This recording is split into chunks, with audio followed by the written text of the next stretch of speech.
নমস্কার বন্ধুরা, অমৃতার লাইফস্টাইলে সকলকে ওয়েলকাম।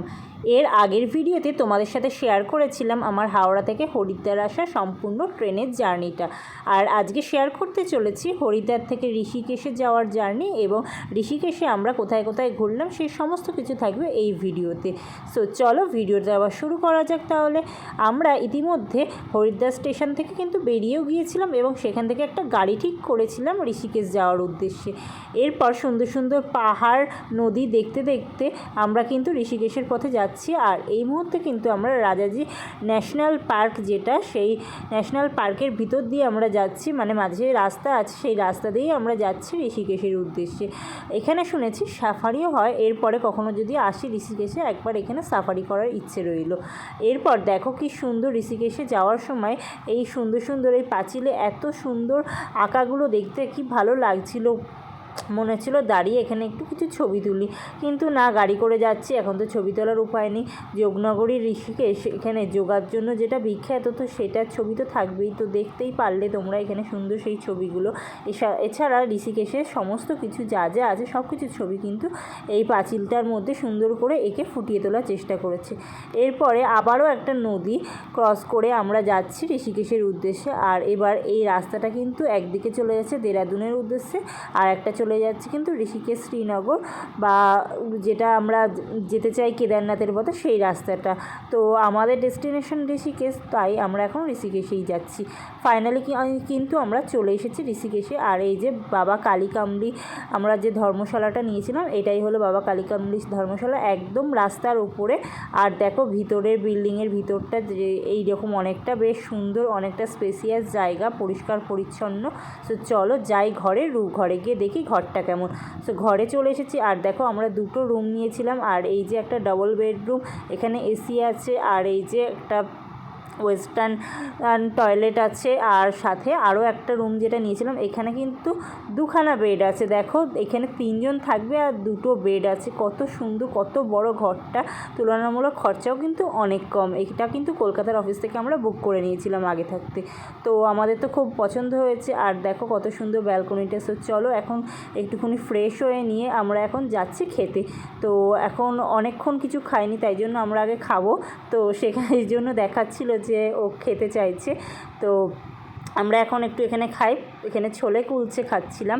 তো আমাদের খাওয়া কিন্তু হয়ে গেছে, রেস্টুরেন্টে খাবার দাবার খুব ভালোই ছিল। আর এবার আমরা যাব ত্রিবেণী ঘাটে গঙ্গা স্নান করতে। তো সেই জন্য আমরা ত্রিবেণী ঘাটের দিকেই যাচ্ছিলাম। আমাদের একদম যে হোটেল বা ধর্মশালাটার পাশেই রাস্তাটা ত্রিবেণী ঘাটের দিকে। এই যে এটাই হলো সেই রাস্তাটা, পুরো মার্কেট চত্বর এই জায়গাটা। এখানে নানান রকমের জিনিস তোমরা কিন্তু পেয়ে যাবে। তো আমরা একটুখানি পথ হেঁটেই যাচ্ছিলাম, আর মার্কেটটা ভালো করে দেখতে দেখতে যাচ্ছিলাম। কত কিছুই না এখানে বিক্রি হয়, খুব সুন্দর সুন্দর এখানে পোশাকগুলো দেখছিলাম, যেটা আমার খুব ভালো লাগছিল, কিন্তু দামটা অনেক বলছিল। তারপরে এছাড়া এখানে অনেক রকম টুকটাক খাবার জিনিসও দেখছিলাম বিক্রি হচ্ছিল, আর বেশ ভালোও লাগছিল। তো আমরা এরকমই দেখতে দেখতে একটু যাচ্ছিলাম। আর এখানে দেখলাম গঙ্গার জল নিয়ে যাওয়ার জন্য ছোট ছোট যে জারগুলো, সেই জারও বিক্রি হচ্ছে। এছাড়া এখানে অনেক ফুল প্রসাদ সবই বিক্রি হচ্ছে। আর এখন আমরা আজ চলে এসেছি ত্রিবেণী ঘাটের একদম কাছে, এই যে ত্রিবেণী ঘাট। আর এখানে কিন্তু সুন্দর একটা গণেশের পুজো হচ্ছে, সেই সময় গণেশ চতুর্থী ছিল, আর সেই জন্য এইখানে দেখো কি সুন্দর একটা বড় প্যান্ডেলও করেছে, বেশ ভালো লাগছিল দেখতে। আর দেখো ফার্স্ট এসেই এই ঋষিকেশে ত্রিবেণী ঘাটের এই গঙ্গার ঘাটটা দেখে খুব ভালো লেগেছে, এত ভালো লাগছিল, মনটা যেন একদম আনন্দ আলাদাই লাগছিল। আর দেখো দূরের পাহাড়গুলো পুরো গাছে ঘেরা, কত সুন্দর লাগছে। এই যে বলছিলাম না যে গণেশ পুজো হচ্ছিল, এই যে এখানে গণেশ চতুর্থী হিসেবে পুজো হচ্ছিল, সেইটাই এখানে ছবির একটু ঠাকুরের একটুখানি ভিডিও করে নিয়েছিলাম তোমাদের সাথে শেয়ার করব বলে। তো এখানে খুব ভালোভাবে আমরা গণেশকে দর্শন করলাম, এবং এবার যাচ্ছি স্নানের জন্য। আর দেখো জলটা ছিল প্রচণ্ড ঠান্ডা, কিন্তু একবার নামতে যতক্ষণ ভয় লাগছিল, কিন্তু একটা ডুব দেওয়ার পর শরীরের যত ক্লান্তি যেন সব দূর হয়ে গিয়েছিল। আর সবাই খুব আনন্দ করে অনেকক্ষণ ধরে গঙ্গায় স্নান করেছি, একসাথে খুব সবাই মিলে স্নান করেছি, খুব মজা করেছি। এরপরে আমরা একটুখানি গঙ্গা মাকে আরতি করে তারপরে আমরা একদম ফ্রেশ হয়ে একদম বেরিয়ে পড়েছিলাম গাড়ি নিয়ে নীলকণ্ঠ মহাদেব যাওয়ার জন্য। আমাদের ইচ্ছে ছিল নীলকণ্ঠ মহাদেব দর্শন করব, সেই জন্য আমরা ফ্রেশ হয়ে নিয়ে এরপর গঙ্গা স্নান করে তারপরে একদম চেঞ্জ করে নিয়ে আমরা গাড়ি নিয়ে বেরিয়ে গিয়েছিলাম। গাড়িটা আমরা আগেই ঠিক করে রেখে দিয়েছিলাম। আর দেখো ঋষিকেশ থেকে বেরোতে এই এত সুন্দর একটা ভিউ, পাশে আমাদের গঙ্গা নদী, এই নদীটাকে নিয়ে আমাদের পুরো রাস্তা বা পুরো জার্নিটা, আর এত সুন্দর লাগছিল। সেই সময় ওয়েদারটাও ছিল একদম মেঘলা মেঘলা ওয়েদার, এই মনে হচ্ছে বৃষ্টি হবে, এই মনে হচ্ছে হবে না, এইরকম অবস্থা। কিন্তু আমরা মনে মনে ভাবছিলাম বৃষ্টি যেন না হয়, বৃষ্টি হলেই ঘোড়াটা তো একদম নষ্ট হয়ে যাবে না। তো এইরকম এত সুন্দর প্রাকৃতিক ভিউ আমরা দেখতে দেখতে এনজয় করতে করতে আমরা যাচ্ছিলাম নীলকণ্ঠ মহাদেবের উদ্দেশ্যে। চলো তোমরাও একটু দেখতে থাকো এই সুন্দর প্রাকৃতিক পাহাড়ি ভিউ। আর তোমাদেরও কি এরকম পাহাড়ি প্রাকৃতিক ভিউ দেখতে কি ভালো লাগে? আমার তো খুব ভালো লাগে, আর আমি তো খুব এনজয় করি। আর সবসময় আমি কারে এই জন্য উইন্ডো সিটটাই নেওয়ার চেষ্টা করি। এমনি আমার একটু ভমিটিংয়ের প্রবলেম হয়, যদিও এখন আর সেইভাবে হয় না, কিন্তু তবুও আমি উইন্ডো সিটটাই নিতে চাই, কারণ বাইরের যদি হাওয়াটা আমার ফেসে লাগে তাহলে আর এই ভমিটিংয়ের প্রবলেমটা একদম হয় না। তো এই সুন্দর এত সুন্দর ভিডিও না করলে হয়, প্রচুর আমরা ভিডিও করেছি এবং প্রচুর এনজয় করতে করতে কিন্তু নীলকণ্ঠ মহাদেবের উদ্দেশ্যে আমরা যাচ্ছি। পথের মাঝখানে কিছু কিছু জায়গায় বৃষ্টিও হয়েছিল, কিন্তু কিছু করার নেই। বৃষ্টি তো বর্ষাকালের সময় আমরা গিয়েছিলাম, বৃষ্টি তো হবে।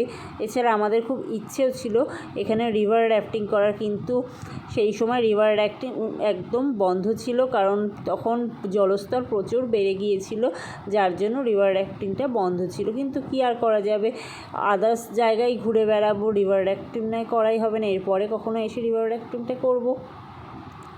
আর দেখো এদিকে মেঘ এসে গেছে পাহাড়গুলোর মধ্যখান দিয়ে, এত সুন্দর দেখতে লাগছে।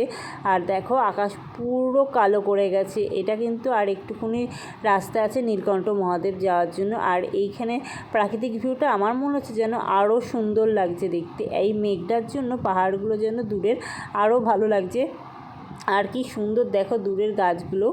আর এরপর আমরা কিন্তু গাড়ি থেকে নেমে পড়েছি। গাড়ি থেকে নেমে একটু হেঁটে যেতে হবে, রাস্তায় মাঝে একটু খুব জোরে বৃষ্টি নেমে গিয়েছিল দেখে একটু দাঁড়িয়েছিলাম একটা দোকানের সামনে। তারপরে আমরা এই রাস্তা ধরে যাচ্ছি নীলকণ্ঠ মহাদেবের উদ্দেশ্যে। আর দেখো আমার রাস্তার এই আশেপাশে প্রচুর দোকানপাট আছে, এখান থেকে পুজোর সামগ্রী কিনে কিন্তু তোমরা অবশ্যই চলে যেতে পারো।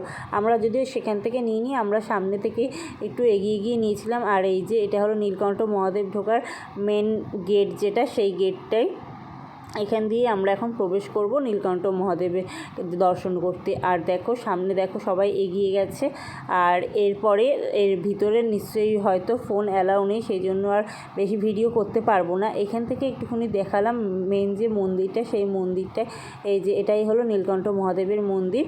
আর এখন আমরা যাই ভিতরে গিয়ে পুজো দেব, পুজো দিয়ে তারপরে আবার ফিরে এসে তোমাদের সাথে সব কিছু শেয়ার করব। এরপর দেখো আমাদের কিন্তু পুজো দেওয়া হয়ে গেছে। পুজো দিয়ে বাইরে বেরিয়ে এসে দেখি এরকম অনেক কটা গরু কুকুর সবাই এসেছিলো। তো এরপর আমরা যে পুজোর প্রসাদগুলো দিয়েছিলাম সেইগুলো তো রেখে দিয়ে আমরা আবার আলাদা করে এখান থেকে মুড়ি কিনেছিলাম, তো সেই মুড়িগুলোই খাওয়ার দিচ্ছিলাম। দেখো এখানে কুকুরটাও কিন্তু মুড়ি খাচ্ছে না, কিন্তু মুড়িগুলোর ভিতরে না নকুলদানা আছে, সেই নকুলদানাগুলো বেছে বেছে খাচ্ছিল। আর যে গরুটা ও কিন্তু মুড়ি নকুলদানা দুটোই খাচ্ছিল। এরপর আমরা সে নীলকণ্ঠ মহাদেব দর্শন করে বেরিয়ে পড়েছিলাম। এর পরের যে ডেস্টিনেশন আরও যা যা জায়গা আছে ঋষিকেশে সেইগুলো ঘুরে দেখবার উদ্দেশ্যে। পথে ফেরার সময় নীলকণ্ঠ মহাদেব থেকে আবারও এরকম সুন্দর একটা ভিউ। যাওয়ার সময় দেখছিলাম একদম কালো মেঘ, এখন দেখছি কালো মেঘটা নেই, কিন্তু মেঘ আছে, কিন্তু রাস্তাটা যেন আরও সুন্দর লাগছিল। মাঝে বৃষ্টিও হচ্ছিল। দেখো আমরা ভাবছিলাম যে এবার যদি পুরো বৃষ্টি নামে তো বাকি যে জায়গা ভেবেছিলাম ঘুরবো সেই জায়গাগুলো হয়তো আর ঘুরতে পারবো না। কিন্তু দেখো এদিকে গঙ্গা নদীর জল দেখো প্রচুর বেড়ে গেছে, কিভাবে যাচ্ছে, ওপরে প্রচুর বৃষ্টি হচ্ছে, সেই জলই এখান দিয়ে যাচ্ছে, যার জন্য এত জলস্তর বেড়ে গেছে। আর আমরা তো গিয়েছিলাম বর্ষাকালে তো জলস্তর এমনি বাড়বে, সেটা তো জানা কথাই ছিল। এরপর দেখতে দেখতে আমরা চলে এসেছিলাম এখানে রামঝুলার কাছে। রামঝুলায় আমরা চলে এসেছি। আর এখান থেকে আমরা যাব রামঝুলার ওপারটাতে, ওপারে গিয়ে একটুখানি সব কিছু দেখব। তো আমরা এখানে এসেছিলাম, কিছু ছবি টবি তুলছিলাম। আর এরপর অন্ধকার হয়ে গেছিলো। আর দেখো রামঝুলার কত সুন্দর লাইটিংটা, আর দূর থেকে যে ঋষিকেশের যে সমস্ত মন্দিরগুলো, গীতা ভবন, পরমার্থ নিকেতন, সব কিন্তু এখান থেকে দেখা যাচ্ছে, কত সুন্দর লাগছে। আর এই আলোতে যেন ঋষিকেশ একটা মায়াবী রূপের সৃষ্টি করেছে, যেন একটা মনে হচ্ছে অন্য কোনো জগতে আমরা চলে এসেছি। আর দেখো এখানে কত সুন্দর আলো দিয়েছে এই গীতা ভবনের সামনে, সব জায়গায় সেই সময় কিন্তু আরতি হচ্ছিল। আমরা অ্যাকচুয়ালি যাচ্ছিলাম পরমার্থ নিকেতনের আরতিটা দেখার জন্য, কিন্তু আমরা আনফর্চুনেটলি সেখানে পুরো হয়তো দেখতে পারবো না, কারণ সব জায়গায় আরতি প্রায় শেষের দিকে। এদিকে দেখো গীতা ভবনেরও আরতি শেষ হয়ে গেছে, তো আমরা হয়তো দেখতে পারবো না, সেই জন্য আমরা খুব তাড়াহুড়ো করছিলাম। আর ঘাটের এই পাশ দিয়ে যেতে যেতে দেখো আকাশের মেঘগুলো আর আলোগুলোর জন্য কত সুন্দর লাগছিল আকাশটা আর নদীটা। খুব আমরা তাড়াতাড়ি করছিলাম পরমার্থ নিকেতনে এর আরতি দর্শন করার জন্য, কিন্তু জানি না কি হবে। তো ফাইনালি আমরা কিন্তু পরমার্থ নিকেতনের সামনে চলে এসেছি। আর দেখো এখানে কত ভিড়, সামনে যাওয়ার কোনো চান্সই পাচ্ছি না। যাই হোক কোনো রকমে আশেপাশ দিয়ে সামনেটুকুনি গিয়ে একটু পৌঁছলাম। তো এখানে প্রায় শেষের মুখে আরতিটা, তো তোমরা একটুখানি শেষের আরতিটা একটুখানি দর্শন করে নাও।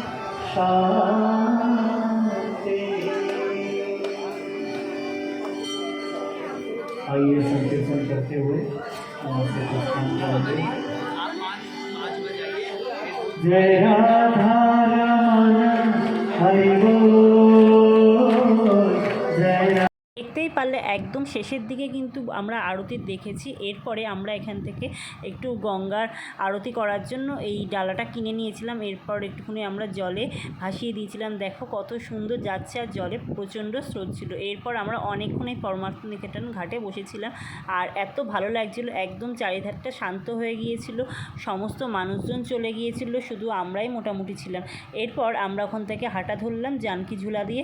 আমরা ঠিক করেছিলাম হেঁটে হেঁটে আমরা আবার চলে যাব ত্রিবেণী ঘাটের কাছে। এরপর দেখো জানকী ঝুলার কিন্তু একটা রাস্তা দিয়ে হেঁটে যাওয়ার জন্য করা, আর একটা রাস্তা দিয়ে এই রকম বাইক বা গাড়ি যাওয়ার জন্য করা, কিন্তু বেশ ভালো সিস্টেম, কিন্তু প্রচণ্ড অন্ধকার ছিল ব্রিজের ওপরটা।